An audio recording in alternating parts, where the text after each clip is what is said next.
Já está agendada para o dia 19 de fevereiro, uma quarta-feira, a partir das 9 horas da manhã, aqui no plenário da Casa de Leis, uma sessão extraordinária, especialmente convocada para a apreciação do projeto que define o novo regimento interno da Câmara Municipal de Bauru. Para falar conosco sobre esse assunto, ele que, afinal de contas, foi presidente da Comissão de Reformulação do Regimento Interno, nós recebemos aqui nos estúdios da TV Câmara, no programa Fala Câmara Entrevista, o vereador e médico, Dr. Paulo Eduardo de Souza, do PSB. Vereador, seja bem-vindo mais uma vez. Obrigado.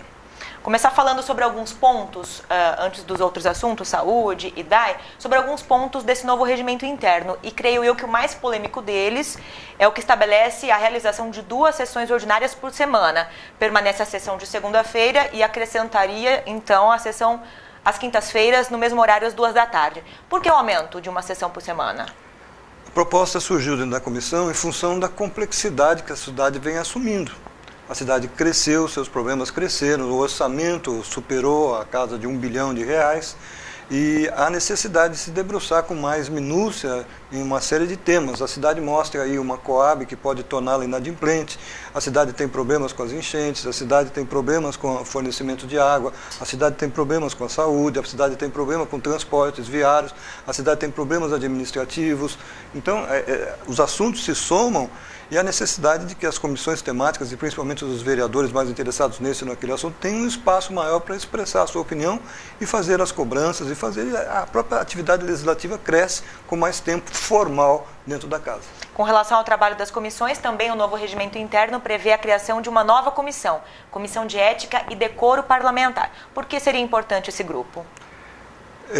A política muitas vezes demanda litígios, conflitos. E há necessidade de que alguém arbitre esses conflitos, principalmente dentro de uma perspectiva ética. A supressão da Comissão de Ética nessa casa foi inadmissível no passado. Vários motivos levaram a isso, eu perguntei aos vereadores, mas não procede. Então, resgatar a Comissão de Ética para que possa trazer mais lisura no relacionamento entre os vereadores é fundamental, pelo menos da perspectiva da comissão, e eu, enquanto presidente, trabalhei também nesse sentido. Então, o que é a Comissão de Ética? É trabalhar dentro da Câmara no sentido que a relação entre os vereadores e relação entre vereadores e público seja a mais honesta possível. No caso, essa comissão de ética ela vai ser formada por um membro de cada partido? Sim. A expectativa é essa, para que todos estejam representados e não haja malversação dos fatos dentro da própria comissão. Agora, muitos vereadores sempre reclamaram do tempo que lhes é destinado na tribuna para o seu pronunciamento, hoje de 10 minutos, e muitos acabam não utilizando esse espaço de tempo na tribuna. E existia uma proposta anterior de aumentar de 10 para 15 minutos o pronunciamento do vereador. Isso consta no projeto? A expectativa é que com 2 sessões o aumento ocorra naturalmente, mas a ideia é aumentar sim o tempo de fala do vereador e usar o tempo de fala daquele vereador que não usa a tribuna, no sentido de que a cidade tenha assim um sistema de comunicação com a vereança mais claro, mais pertinente. De qualquer forma, são inovações que vão passar pelo crivo da atual legislatura. O nosso regimento ele é obsoleto sobre diversos contextos. Haviam artigos conflitivos, contraditórios, antagônicos. Isso foi corrigido, foi feito um trabalho exaustivo, minucioso, foi revisto por 3 vezes o regimento, foi comparado com o regimento de outras cidades. Então, é de fato uma proposta inovadora e vamos ver, testar o quanto essa Câmara é conservadora, o quanto ela vai buscar modernizar o seu regimento, uma vez que o regimento normatiza a tramitação de processos, de projetos e principalmente a relação dentro do plenário. Casuísmos na última legislatura foram óbvios, né? A questão da tributação de luz de R$1, que iria permitir que toda a cidade fosse iluminada, como é hoje a Duque de Caxias, por um casuísmo de momento perdeu-se prazos e tudo mais, a estratégia do prefeito mudou, não houve iluminação para toda a cidade, mas eram brechas do regimento que pretendemos coibir com o novo regimento. Por exemplo, a possibilidade de um vereador pedir vistas de um projeto no momento decisivo, num final de ano, num momento em que está prestes a ter início um recesso parlamentar, obstruindo uma votação e impedindo que uma nova lei ou uma nova medida seja implantada no ano seguinte. O novo regimento prevê esse tipo de situação? Foi exatamente o que aconteceu no exemplo que eu citei. Sim, há necessidade de que se discuta no próprio plenário, em função da premência do tempo, as vistas solicitadas. Agora, vereador, foram quase 4 anos de trabalhos. O senhor encabeçou, né, toda essa frente, essa comissão que estudou de cabo a rabo o regimento interno, viu que era necessário atualizar, sempre defendeu com muito afinco a necessidade dessa atualização. Como foram esses trabalhos? Foi difícil? Esses trabalhos foram bastante interessantes, porque foi, na verdade, um estudo crítico dessa casa. E a composição da comissão foi extremamente salutar, no sentido que integrava o Irineu, que tem um conhecimento enciclopédico da questão política local, a senhora Soraya, que é do apoio legislativo, que conhece tudo e tem uma formação exímia por ser advogada, por ser economista, a assessoria jurídica, o nosso advogado Gobi, e contou na relatoria com o vereador Segala, que por ter sido promotor, trouxe um conhecimento específico bastante enriquecedor para a discussão. Foi extremamente polêmico, foi exaustivo, foram quase 40 reuniões, houve um período que se parou porque o vereador estava em convalescença. De qualquer forma, foi um serviço de porte e sem falsa modéstia, de qualidade, que poderia ter sido, sim, já trabalhado na outra legislatura. Mas é uma situação espinhosa, que coloca em xeque uma série de conteúdos dessa casa. Então, sem sombra de dúvida, vai suscitar bastante discussão. Vereador, agora mudando de assunto, o senhor comentou, assim como boa parte dos colegas, nessa segunda sessão ordinária do ano, na tribuna da Câmara, sobre os problemas da falta d'água e a questão da gestão do DAI, né? O senhor fez duras críticas à autarquia, dizendo que as decisões públicas nem sempre são rápidas o suficiente e que a incompetência, nesse caso, é da autarquia, que acaba se tornando muitas vezes um cabide de empregos. É necessário rever a gestão, promover uma reforma administrativa no DAI? É a linha que eu defendo. O produto final do DAI é a água de qualidade em todos os municípios da cidade. O DAI não tem cumprido a sua tarefa. A necessidade de reformular os processos internos, a necessidade de reciclar as pessoas que lá estão. Não falam em demissões, não falam em punições, mas falam em uma nova gestão, num novo formato, mais atualizado no seu conteúdo. Por quê? Porque financeiramente as coisas não estão tão ruins do ponto de vista do DAI. Foi dito em audiência nessa casa que para refazer toda a rede de distribuição são necessários 200 milhões de reais. É óbvio que a cidade não dispõe de bate-pronto desse montante, mas existem algumas alternativas. Então são questões estratégicas que têm que ser discutidas, têm que ser evoluídas, porque não pode faltar água. Por exemplo, a dívida ativa do município é de 86 milhões. Em 2011 nós sugerimos que fosse criado um grupo de cobradores dos grandes devedores, que uma estratégia específica, com a base jurídica muito mais dinâmica do que se tem, e surtiu efeito. O grupo não foi criado, mas se criou uma série de dinâmicas que aumentou, pelo menos 54 milhões da dívida foram resgatados. E a dívida se acumulou novamente em 2 anos, e hoje são 86 milhões. Mais o fundo de esgoto, que se for tirado, uma vez que há o aporte federal de 120 milhões para a estação de tratamento de esgoto, você pode deslocar o fundo de esgoto, com mudança na legislação, para que haja a modernização da distribuição de água na cidade. Muito se falou em Sabesp para substituir o anacronismo do DAI. Uma questão política. São Paulo, o sistema Cantareira tem dificuldades, a Sabesp também não consegue administrar. O que falta, e o prefeito está fazendo, e esperamos com bastante expectativa, é uma política em relação à água na cidade. Uma política mais abrangente, mais consistente e que tenha um planejamento estratégico. Como presidente da Comissão de Meio Ambiente e Saúde, eu vou estar questionando, eu vou estar pedindo ao DAI qual é o seu planejamento estratégico. Considerando a contingência atual, a rede obsoleta que temos de distribuição, a questão da reservação, a questão de novos poços, é técnico.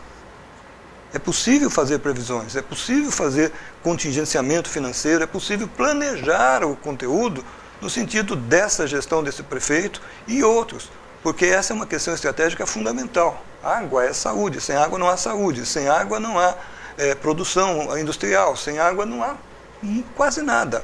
Então, é vital, é estratégico a necessidade de uma reformulação administrativa, não necessariamente das pessoas. Os vereadores, principalmente os candidatos a deputados, preservam a figura do funcionário, mas o produto final é feito pelos funcionários. há necessidade de rever a atuação dos funcionários, reciclá-los, estimulá-los a serem servidores públicos na acepção do termo, qual seja, oferecer um produto final ótimo para a população. Essa falta de estrutura na gestão da água no município também pode prejudicar a licitação do tratamento de esgoto? A licitação já está praticamente concluída, ela foi impugnada por questões internas dos concorrentes, né? Eu creio que não, que acho que não haveria problemas. O problema maior é justamente o sofrimento das famílias mesmo, né? Agora, o tratamento do esgoto também é uma questão fundamental. O DAE nos dá amostra da estrutura que ele tem do ponto de vista funcional técnico. Será que do ponto de vista administrativo ele vai conseguir fazer a gestão de 120 milhões de reais de maneira adequada? Qual é o cronograma? Qual é o projeto todo em relação à estação de tratamento de esgoto? Já existe isso. Então nós vamos minuciar ainda mais essa questão, porque o DAE suscita uma série de dúvidas em função do momento atual. Vereador, falando de saúde agora, a expectativa é que os serviços de baixa e média complexidade do Hospital de Base, Maternidade de Santa Isabel e também o Hospital Manuel de Abreu possam ser assumidos pelo município já em 2014. Qual a avaliação que o senhor faz? E o município tem capacidade gerencial para assumir todas essas instituições? Tenho participado ativamente nesse processo e me interessa e é uma das maiores motivações em continuar sendo vereador. É um momento transcendental. Historicamente, município, estado e federação sempre estiveram muito distantes de um fato único que é prover saúde no município. A questão municipal era de um partido, estadual de outro e federal de outro. E há sim as comissões formais, tripartites, isso, aquilo, bipartites, mas o produto final é esse que nós temos. Dificuldade no acesso, dificuldade no diagnóstico, dificuldade no tratamento, uma questão de prevenção em saúde discutível sobre diversos aspectos, melhorou muito, mas discutível sobre diversos aspectos. Então, sim, o momento é transcendental porque o novo secretário do Estado procura, na acepção do SUS, colocá-lo em prática, qual seja, hierarquizar. E a média e baixa complexidade são de afecções que o município tem sim condição de fazer. O município, no caso a Secretaria Municipal de Saúde, talvez não possa, se ela for revista, reformulada sobre diversos aspectos, pode vir a poder, mas talvez ela não possa fazer a questão executiva do processo. Então, nesse sentido, como hoje temos as OS que fazem a execução, são os gestores executivos, a Prefeitura poderia lançar mão disso. Mas também, aprimorando o processo de gestão da Secretaria Municipal de Saúde, foi criada a Fundação de Direito Público-Privado, que se aplica perfeitamente a essa necessidade, fazendo de per si a questão executiva ou terceirizando. Só que dentro da própria fundação, e foi discutido o seu regimento aqui, há a participação, há um controle social, coisa que até então esteve muito ausente do processo de gestão pública na Associação Hospitalar de Bauru, nas OS e tudo mais. Então é um momento novo, que inova, que cria uma possibilidade do produto final, que é a assistência em saúde à população de Bauru, melhorar e melhorar muito. Mas há de se dar o crédito na abertura política do governo do Estado. Ele realmente, no ano eleitoral, surpreende, passando para a Prefeitura, os 3 hospitais. Isso é inusitado, do ponto de vista político, do ponto de vista técnico, do ponto de vista organizacional.